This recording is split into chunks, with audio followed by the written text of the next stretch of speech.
नमस्कार बंधुगण मो वीडियो को आपण मानक बहुत बहुत स्वागत।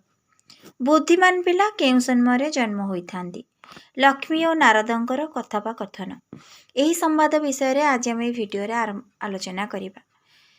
देवी लक्ष्मी कहिसेंती बुद्धिमान धनी शुभ गुणर पिला केउ समय जन्म नहीं थांती, केउ गुण सेमानंकर होइथाए एवं काहार कर्मर केमिति प्रभाव पड़े। आसंतु ए दिव्य कथा आज वीडियो माध्यम आलोचना करिबा। पूरा आध्यात्मिक ज्ञान रे भरीदेव ये वीडियो को शेष पर्यंत निहाती शुणु। वैकुंठर दिव्य परिवेश, मधुर वाणीर ध्वनि वैकुंठर द्वार खोले। देवी लक्ष्मी विष्णु का पाद पखाड़ुछंती। एही समय रे देवर्षि नारद मुनि प्रवेश करती। नारद कहिले, नमो नमो देवी, आपण जगतर धन, आपणक बिना काहार जीवन शुभ नुहे। मोर एक प्रश्न अछि माता लक्ष्मी, मनीषर जीवन रे वृद्धि धन और विद्या गुण ये सब केबे आसे एवं बुद्धिमान पिला केउ मुहूर्त रे जन्म नहीं थांती? देवी कहंतु मते। देवी माता लक्ष्मी तांको हसरे समस्त सृष्टि मधुर हो जाए। माता लक्ष्मी हसी कहिले, नारद तुम प्रश्न दुर्लभ, या साधारण लोक शुणिले तांको जीवन बदल जीव। लक्ष्मी कहिले, बुद्धिमान पिला सर्वप्रथमे शुभ ग्रह समग्र जन्म हो नहीं थांती। जेतेबेले शुक्र शक्तिशाली, बुध बलवान, गुरु प्रभावशाली, चंद्र शांत एवं लग्न स्वच्छ, सेथिरु जन्म नहीं पिला तीक्ष्ण बुद्धिर धारी होइथांती। छोट बेलू मेधावी होइथांती। दिनर केउ समय बुद्धिमान पिला जन्म नहीं थांती? देवी कहिले, ब्रह्म मुहूर्त सकाल 3:30 रु 5:30 मध्य एही समय जन्मित पिला आत्मज्ञान, मेधा, सृजनशील शक्ति और आध्यात्मिक एवं बहुत इंटेलिजेंट होइथांती। जगतर अधिकांश महान व्यक्ति एही समय जन्म नहीं थांती। सूर्योदय पूर्वर 48 मिनिट सर्वश्रेष्ठ। देवी कहउचंदी जेतेबेले सूर्य उठिबा पूर्वर 48 मिनिट थाए से समय प्रभाखंडरे जन्मित पिला अत्यधिक तीक्ष्ण बुद्धि, तीक्ष्ण स्मृतिर धारी हुए।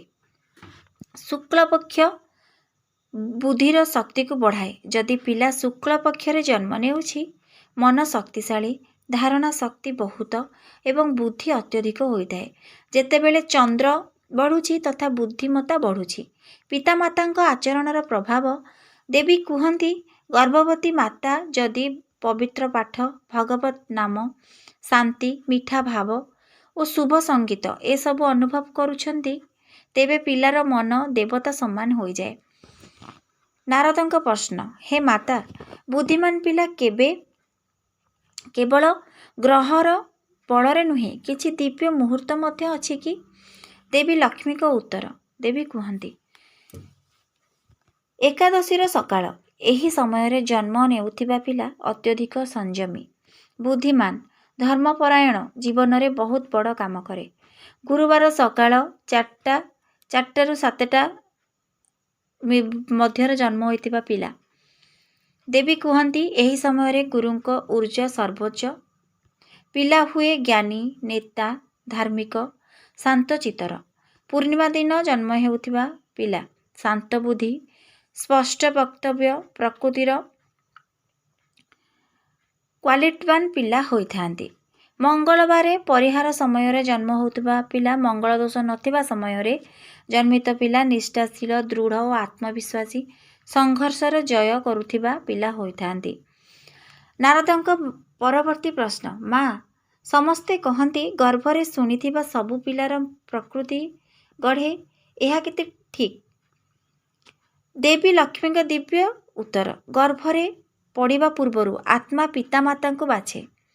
हाँ देवी, हाँ। देवी कहिले, आत्मा निज पुरुणा कर्म अनुजाई जेउ परिवार उचित सेही परिवार को बाछे। गर्भरे थिबा पिला बाहर परिवेशर सबु अनुभव करे। गर्भवती माता जदि क्रोध करती, लढ़ती, भयभीत, दुखी, तेबे पिलार मन दुर्बल, अशांत हुए। जदि माता राम नाम, गीता, भजन, ध्यान शुणिछंती, पिलार बुद्धि अति प्राकृतिक हो जाए। ଦେବୀ ଲକ୍ଷ୍ମୀଙ୍କ ଉଦାହରଣ ଦେବୀ କହିଲେ, ନାରଦ ମନେ ଅଛି କି ଅଭିମନ୍ୟୁ କିପରି ଚକ୍ରବ୍ୟୁହର ରହସ୍ୟ ଶୁଣିଥିଲେ? ସେ ଗର୍ଭରେ ଥିଲାବେଳେ ଶୁଣିଥିଲା। ଏହା ପ୍ରମାଣ। ଗର୍ଭରେ ଶୁଣିଥିବା ଜିନିଷ ପିଲାକୁ ମହାନ କରେ।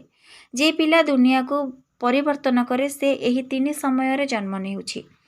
ସୂର୍ଯ୍ୟୋଦୟର ପୂର୍ବର ଶାନ୍ତ ଗଡ଼ି ଭୋର 4ଟାରୁ 5ଟା ମଧ୍ୟରେ। ଏହି ସମୟରେ ଜନ୍ମିତ ପିଲା ବହୁତ ଶକ୍ତିଶାଳୀ ହୋଇଥାନ୍ତି ଏବଂ ଇଣ୍ଟେଲିଜେଣ୍ଟ ମଧ୍ୟ ହୋଇଥାନ୍ତି। ସମସ୍ତଙ୍କ କାର୍ଯ୍ୟ ତାଙ୍କ ଦ୍ୱାରା ସମ୍ଭବ ହୋଇଥାଏ।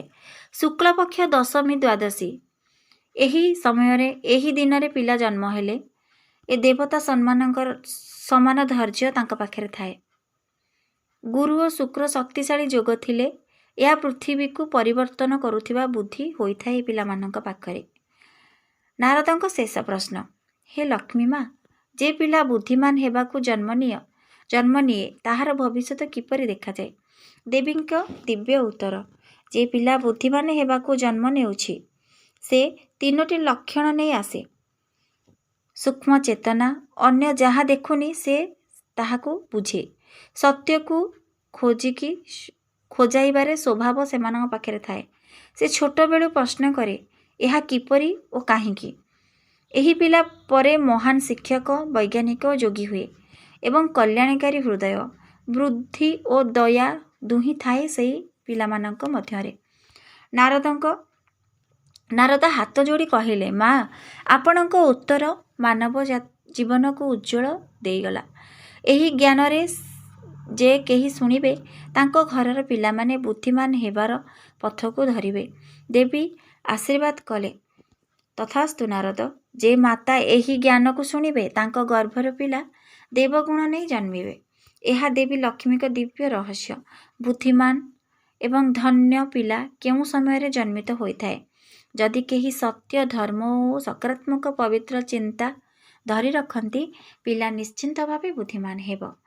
ମୁଁ ଆଶା କରୁଛି ଆପଣମାନଙ୍କୁ ଏହି ଭିଡ଼ିଓଟି ନିଶ୍ଚିନ୍ତ ଭଲ ଲାଗିଥିବ। ଯଦି ଭିଡ଼ିଓଟି ଭଲ ଲାଗିଛି ଲାଇକ୍, ସେୟାର, ସବସ୍କ୍ରାଇବ୍ ନିଶ୍ଚିନ୍ତ କରିବେ। ପୁଣି ଏହିଭଳି ପୌରାଣିକ କଥା ନେଇ ମୁଁ ଆଗାମୀ ଭିଡ଼ିଓରେ ନିଶ୍ଚିନ୍ତ ଦେଖାହେବି। ରହିଲି, ଜୟ ଜଗନ୍ନାଥ।